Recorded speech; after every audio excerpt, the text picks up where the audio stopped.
Here we go then, we're back again for the second team in Group D. They play in orange and they will feel maybe this tournament can go orange, and that's the Netherlands. Regularly lauded as one of the greatest national teams to have never won the World Cup, the Netherlands have actually won the European Championships just once in Euro 1988. At that tournament, Marco van Basten became an absolute demon and scored one of the best goals in the history of the tournament. In more recent years, the nation went close at the World Cup in 2010 and at the World Cup in 2014, but their Euros results have been far more indifferent. In 2012, they were drawn in the group of death and finished bottom. In 2016, they failed to qualify, and in 2020, they were knocked out in the last 16 by the Czech Republic. The question that has to be asked is, are the Netherlands more improved now than they were 10 years ago? And that is really up for debate. In terms of how they qualified, they were drawn into a very tricky group containing France, of course, who are also now in their Euros group this time around. They must be sick of them. But they did their job in terms of qualification. They lost to France home and away, but they beat everyone else, and that was enough to see them through in second quite comfortably. In terms of the manager, we are currently sitting at Ronald Koeman on the Dutch carousel of football managers. Though don't be surprised if it spins back towards Dick Advocaat or Gus Hiddink before the tournament starts. He returned after the 2022 World Cup and repaid the support of the FA by losing 4-0 in his first match to France. He obviously secured qualification in rather comfortable fashion, but the issue ahead of them seems to be that they've struggled when facing tougher tests.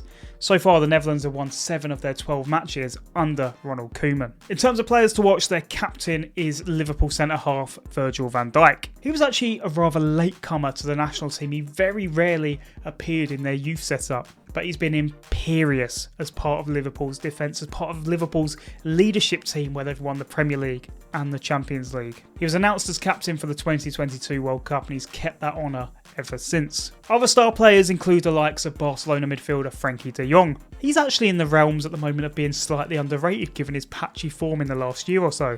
However, if he turns it on at this tournament, he's likely to be one of the best central midfield players there is. There is, though, doubts on the fitness front for him, which may hinder him at this tournament. In terms of one to watch, I really like the look of Xavi Simons. He had a real breakthrough year at PSV in 2022-23, which saw him get a big move to Paris Saint-Germain. In spite of that, though, they've loaned him out to RB Leipzig for the season, where he's really excelled in the Bundesliga. In terms of a squad full of deeper midfielders, he has a real chance to be the advanced creative force in this Netherlands lineup. The last thing to note from this squad is that the Netherlands have a lot of really good players that have few, if any, caps. On this list, the likes of Ian Maatsen is uncapped.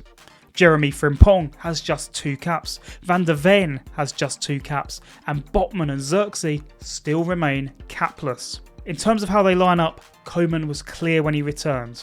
The Dutch will play 4-3-3. And in this regard, he has some options. It's highly likely that Maatsen could remain uncapped as Ake will be the favoured player at left back, and Dumfries is also expected to hold down his spot at right back over Jeremy Frimpong. Gakpo and Depay are likely to appear in the front 3 alongside Simons on the right, which is not his natural position. But if Koeman is feeling brave, he has the opportunity to pivot if he so chooses to another system. In terms of what they hope will happen, they will hope they can win this group by beating Austria and Poland and getting a draw against France and maybe doing better on goal difference. They can top it, and then with their defensive stability, maybe that can carry them all the way. But what I think will happen is this is a Netherlands that is a weak team in a weak group, which thus means I think they can finish second, which may give a false sense of confidence, and I think they'll go out at the first chance in the knockouts. The odds for the Netherlands for this tournament are 16-1. They're just in that second tier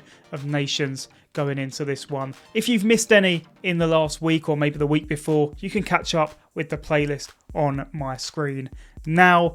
But for now, thank you all so much for watching. If you wouldn't mind dropping a like, that would be fantastic. And subscribe to make sure you see all the rest of them too. And I will see you tomorrow